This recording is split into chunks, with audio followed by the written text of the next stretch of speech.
God's presence is with us in difficulties and trials. God's presence is with us in difficulties and trials. Verse 16, we just read it, I'll read it again. Therefore says the Lord God, although I have cast them far off among the Gentiles, and although I have scattered them among the countries, yet I shall be a little sanctuary for them in the countries where they have gone. Notice in that verse, there's no mention of God removing them from the trial. Notice that God doesn't say, I'm going to lift you out of the exile. I'm going to lift you out of the trial. You'll never have to experience its difficulty. God doesn't say that. What he says is that he will be a little sanctuary for them in the midst of the trial.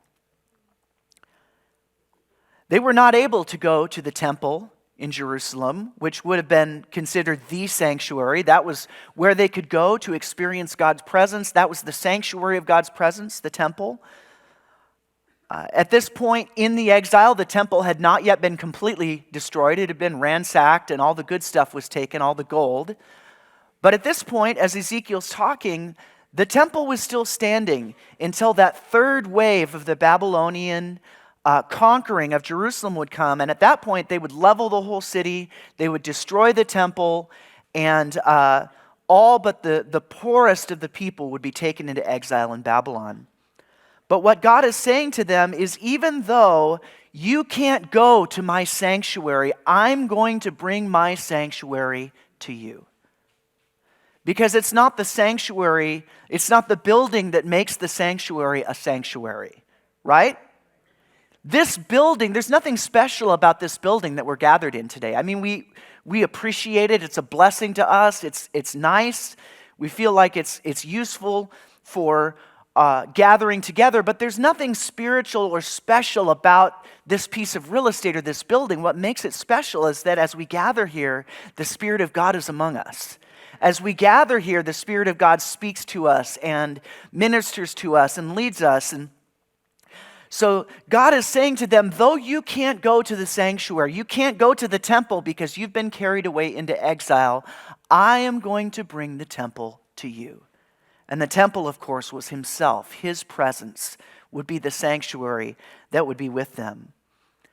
When we go through trials and difficulties, the temptation can be this, to cry out to God and say, God, where are you? God, why have you abandoned me in the midst of this difficulty? I can't see or sense or feel you anywhere. Why have you left me here? I think all of us have felt like that from time to time. Trials and difficulties have a way of giving us tunnel vision, kind of like this. Like the only thing that we can see is this trial, this difficulty we're walking through that's right in front of our face, and all perspective can get lost, and we can forget that God is with us.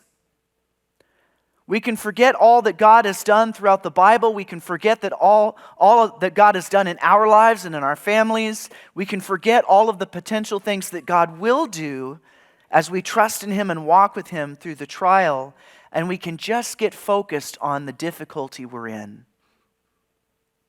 Just as God was a present sanctuary for his people in the exile, he is a present sanctuary for us now.